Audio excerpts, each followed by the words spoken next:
Madame la maire adjointe, Madame la présidente de l'UNCAS, Monsieur le président de Mona Lisa, cher Bernard Rousset, Monsieur le vice-président de la CNSA, cher Sylvain Denis, Mesdames et Messieurs les présidents et gestionnaires d'associations et de fédérations, Mesdames et Messieurs les professionnels du secteur, Mesdames et Messieurs, je tiens tout d'abord à vous remercier, Monsieur le Président, ainsi que vous, cher Jean-François Serre, référent national Mona Lisa et délégué général des Petits Frères des Pauvres, pour votre invitation à conclure, non pas vos travaux, je sais qu'ils vont se poursuivre, mais cette journée, et vous dire en même temps tout le plaisir que j'ai à être là ce soir parmi vous. Vous avez eu l'occasion de mener au cours de cette journée des échanges à la fois riches et constructifs autour de la question de l'isolement. Sachez que ce travail de réflexion et de débat est plus que jamais essentiel et que tout ce que vous diagnostiquez, tout ce que vous construisez, tout ce que vous essayez concerne l'ensemble de la société et l'ensemble de l'isolement dont sont victimes des individus ou des groupes d'individus dans notre société. Et il est vrai qu'au regard des transformations à l'œuvre, il est indispensable aujourd'hui d'inventer des nouveaux dispositifs qui permettent de nous adapter au vieillissement d'une partie de la population. Et je tiens à dire vraiment avec beaucoup d'insistance que nous suivons, nous observons, et ce qui fait peut-être la différence entre mon portefeuille et des portefeuilles précédents, c'est-à-dire le fait que j'ai tout à la fois l'enfance, la famille et les personnes âgées sous ma responsabilité, fait que j'observe avec beaucoup d'attente et beaucoup de curiosité et d'intérêt ce que Mona Lisa produit en termes de diagnostic et de solutions sur l'isolement. Et que nous avons déjà, vous avez déjà identifié et agi en faveur de la lutte contre l'isolement des personnes âgées. Je sais que ce matin, je crois que c'est Serge Guérin qui a évoqué la question spécifique des femmes parmi les personnes âgées et l'isolement.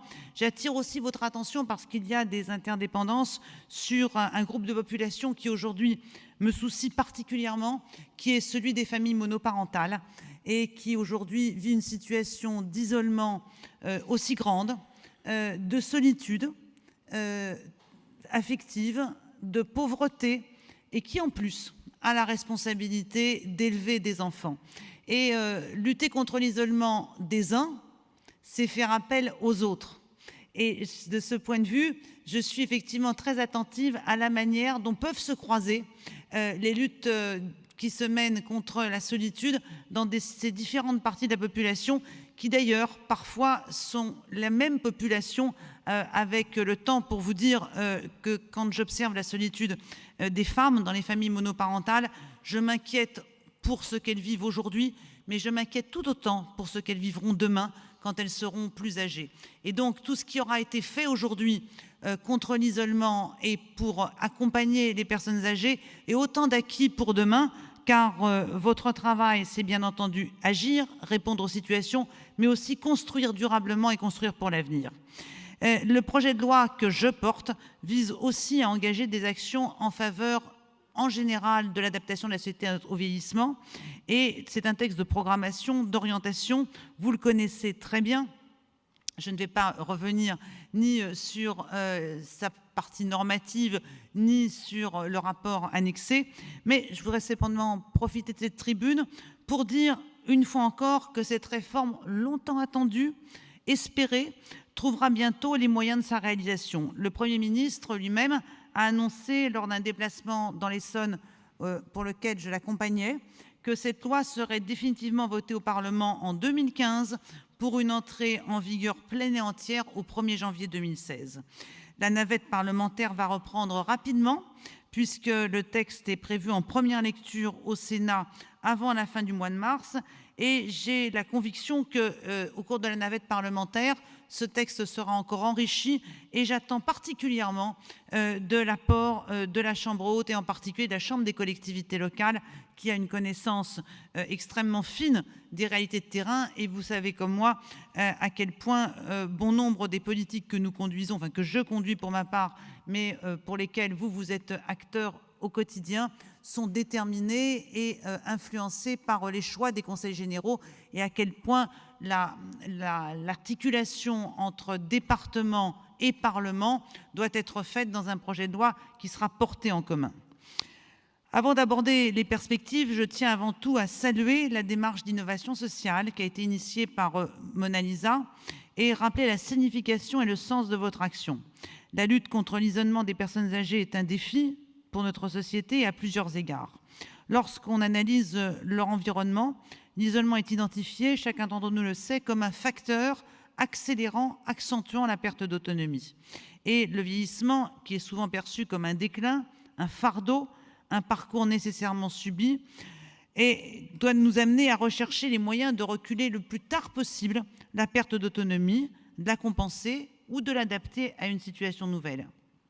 Et pour que la perte d'autonomie soit retardée, il faut que la personne reste actrice de son projet de vie.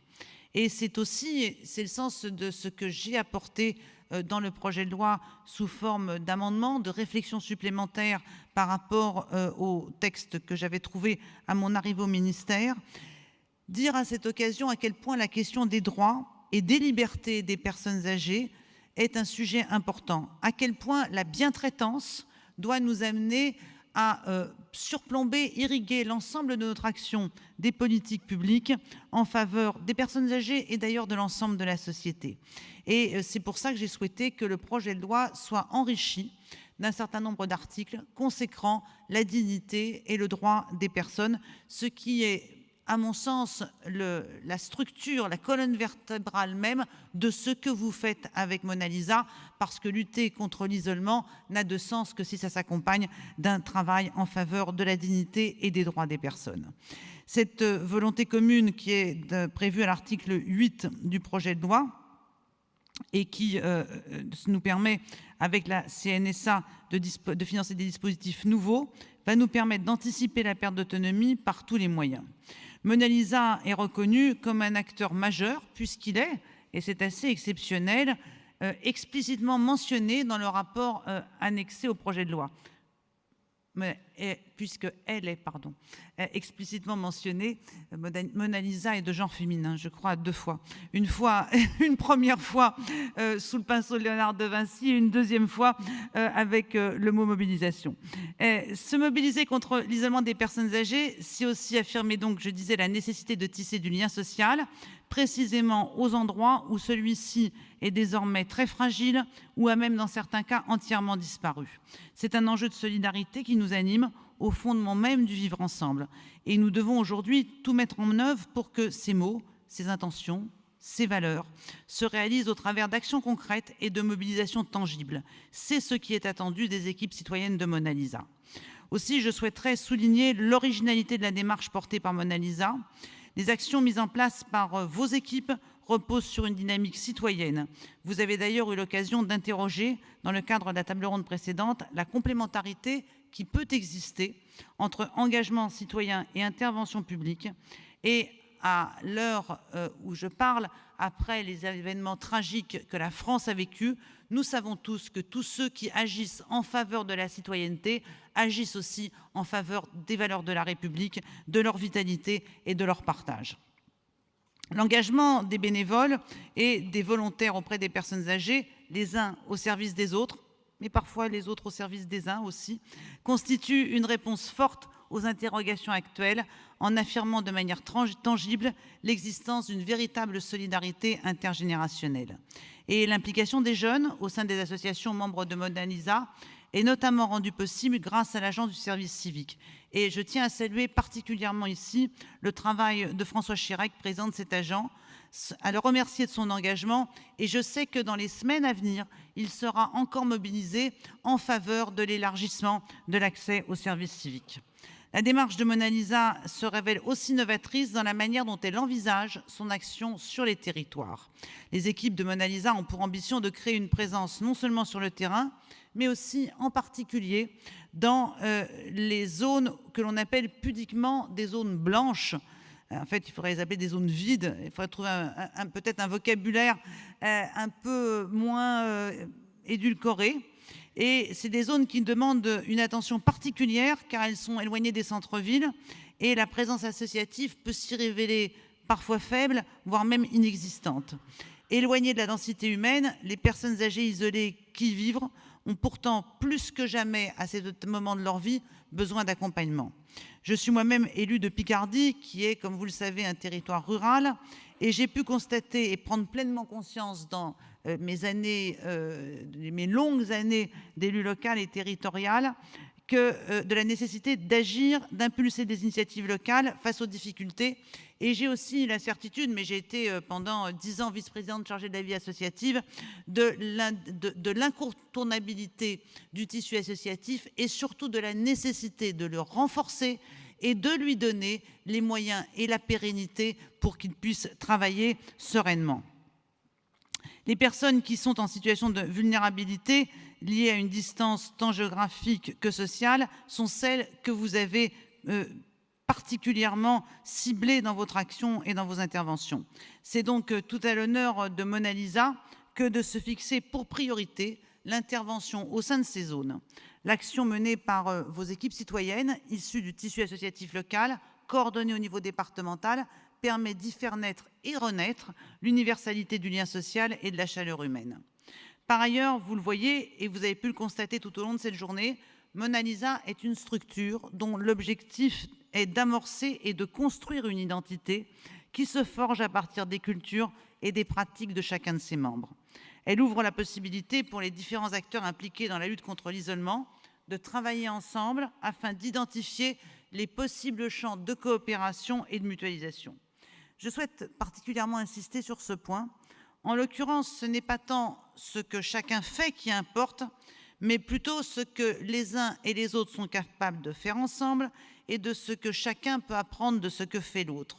Et c'est bien ce processus d'échange, d'interaction, de mise en commun qui permet et permettra de faire émerger des solutions justes, pertinentes, au service du bien-être de nos aînés et des territoires. Nous ne disons pas assez qu'agir auprès des personnes âgées en situation d'isolement, c'est aussi agir pour les territoires et pour tous ceux qui vivent dans ces territoires. C'est la vocation première de Mona Lisa que de créer un outil de mobilisation qui permettra de lancer et de donner le jour à des initiatives portées par les associations qui en sont membres. Le choix qui a été fait a été celui de valoriser le tissu associatif existant. Il s'agit donc aujourd'hui de lui permettre de se déployer, de s'ouvrir et de se régénérer. L'amorce de cette mobilisation a bien eu lieu. De nombreuses rencontres se sont déroulées au niveau national. Plusieurs comités départementaux ont d'ores et déjà été installés, des équipes citoyennes mises en place et la formation au parcours Mona Lisa est dispensée par les premiers bénévoles. Je tiens encore à saluer ici l'ensemble des acteurs impliqués pour le travail effectué et je ne doute pas que dans un avenir proche, cette mobilisation pour tisser du lien social auprès de nos personnes âgées vivra par elle-même et sera au cœur de l'action de tous ceux qui sont ici réunis. Qu'il s'agisse de la CNSA, de la Caisse des dépôts, du ministère de la Ville et de la Jeunesse et des Sports dans le cadre de l'action La France s'engage, les pouvoirs publics ont pleinement soutenu cette mobilisation. Les besoins étaient là, les moyens l'ont été aussi, l'attente est donc d'autant plus grande. Et je souhaite dire qu'au-delà de l'aspect quantitatif, il est aujourd'hui essentiel de compléter l'évaluation de ces avancées par une approche portant sur la qualité des interventions menées. Il s'agit là de percevoir l'impact des interventions portées par ces équipes citoyennes sur le ressenti des personnes âgées.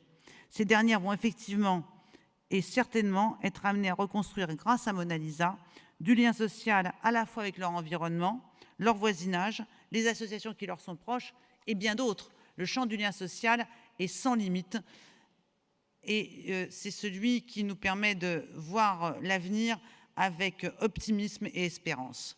Je souhaite, pour conclure, dire à nouveau à quel point Mona Lisa peut constituer un précieux creuset de travaux, de méthodes et d'approches diverses. Au-delà de la mise en relation des différents acteurs, cette mobilisation doit permettre le partage en faveur d'une efficience commune. De là pourront naître des actions et des modes d'intervention regorgeant d'inventivité et d'exemplarité. C'est la vocation de Mona Lisa que d'impulser cette dynamique. Vous avez une tâche d'ampleur à réaliser parce que nous attendons beaucoup de ce que vous allez faire en faveur des personnes âgées, mais surtout beaucoup de ce que vous allez nous apprendre en faveur de la solidarité dans toute la société. Mona Lisa est un dispositif d'ampleur qui se doit d'atteindre la cible qui est la sienne, aller à la rencontre des personnes âgées pour qui vivre à domicile demande de trouver en permanence une énergie devenue plus rare et donc plus précieuse et faire face à ce qui parfois peut s'apparenter pour elles à une lutte quasi quotidienne. Pour s'en donner les moyens, pour pouvoir continuer d'agir dans le respect de leur projet de vie, ces personnes âgées ont plus que jamais besoin de lien social, un lien qu'elles doivent être en mesure de trouver lorsqu'elles le recherchent, l'espèrent, l'attendent, auprès de vous. Un lien que Mona Lisa, j'en suis certaine, sera en mesure de tisser au travers d'une présence et d'un soutien si elle continue de répondre aux attentes et aux défis qui se posent à elle. Et je ne doute pas que dans l'avenir, vous allez voir affluer encore de plus en plus grand nombre d'associations, d'individus, de bénévoles venant rejoindre à la fois l'esprit et l'ambition de Mona Lisa. Je crois que 2015 sera pour Mona Lisa l'occasion de répondre à 3 principaux objectifs. D'une part, s'attacher à couvrir ces fameuses zones blanches que j'évoquais il y a un instant et poursuivre les actions existantes en ce sens. D'autre part, dans la phase de déploiement qui est la sienne, il s'agit désormais d'assurer son rôle de mobilisateur nécessaire au lancement d'initiatives par les associations qui en sont membres. Et enfin, dans la suite des premiers bilans, la nécessité d'établir une évaluation qualitative auprès des premiers bénéficiaires, les personnes âgées. J'ai la conviction que Mona Lisa et à côté les structures qui composent cette mobilisation sauront relever les défis à venir. Vous avez à la fois l'expertise et l'expérience pour le faire, tout comme le gouvernement saura se montrer à la mesure des attentes. Vous le savez, outre la volonté concrète d'anticiper, d'adapter, d'accompagner la perte d'autonomie, il s'agit aussi et avant tout d'apporter une nouvelle manière d'appréhender la vieillesse, un regard nouveau sur nos âgés. L'enjeu est de taille, vous connaissez les projections démographiques, les statistiques. En 2020, plus d'un tiers de la population aura plus de 60 ans, ce qui ne veut pas dire que pour autant plus d'un tiers de la population sera âgée, vous le savez bien. Et pour autant, je souhaite le dire, la France n'est pas un pays vieillissant. La dernière étude de l'INSEE le prouve, le taux de fécondité en France est repassé au-dessus de 2 enfants par femme en 2014. La France est un pays qui conserve un bon équilibre entre les générations et donc toute sa capacité à se mobiliser, à se transformer et à innover.